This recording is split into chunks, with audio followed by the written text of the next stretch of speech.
ताड़का सुबाहुलात कैसे मारे, हाँ कैसे मारे राम, ताड़का सुबाहुलात कैसे मारे।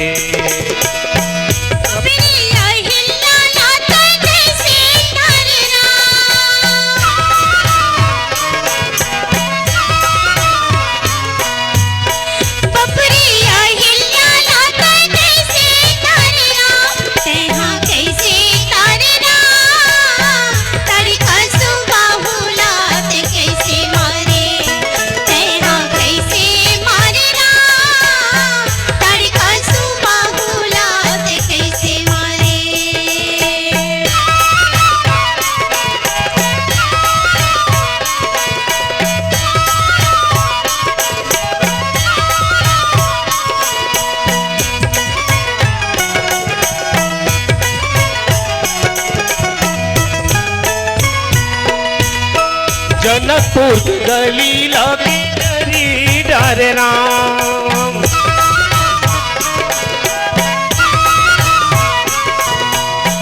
जनकपुर के गली लगी जरी डरे राम, की जरी डरे राम, कपटी कपटी राजा ला नजरी डारे, नजरी डारे राम, कपटी कपटी राजा ला नजरी डारे।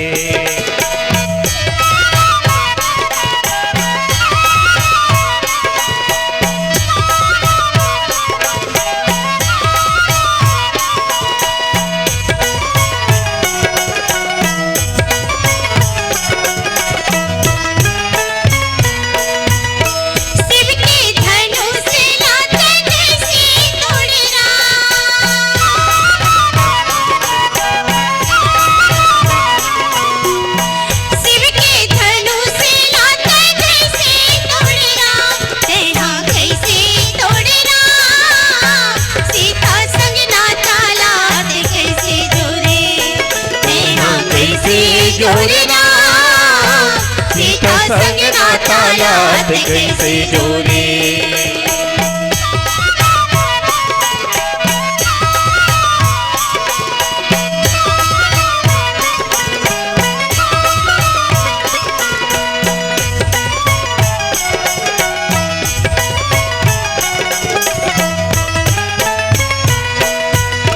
कुंवर तर पौरी कमल फूल सही राम,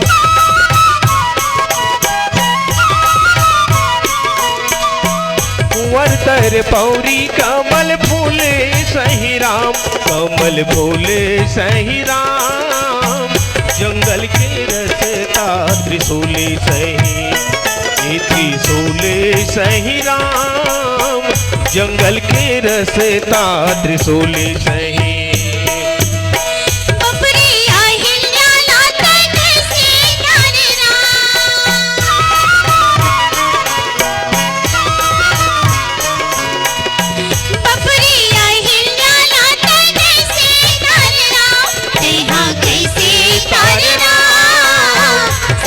सुबाहुलात कैसे मारे, कैसे मारे राम, ताड़का सुबाहुलात कैसे मारे, कैसे मारे राम, ताड़का सुबाहुलात कैसे मारे, कैसे मारे राम, ताड़का सुबाहुलात कैसे मारे। प्रेम से बोल राजा रामचंद्र की जय। अगर आपको हमारा ये वीडियो पसंद आया हो तो लाइक, कमेंट और सब्सक्राइब ज़रूर कीजिए।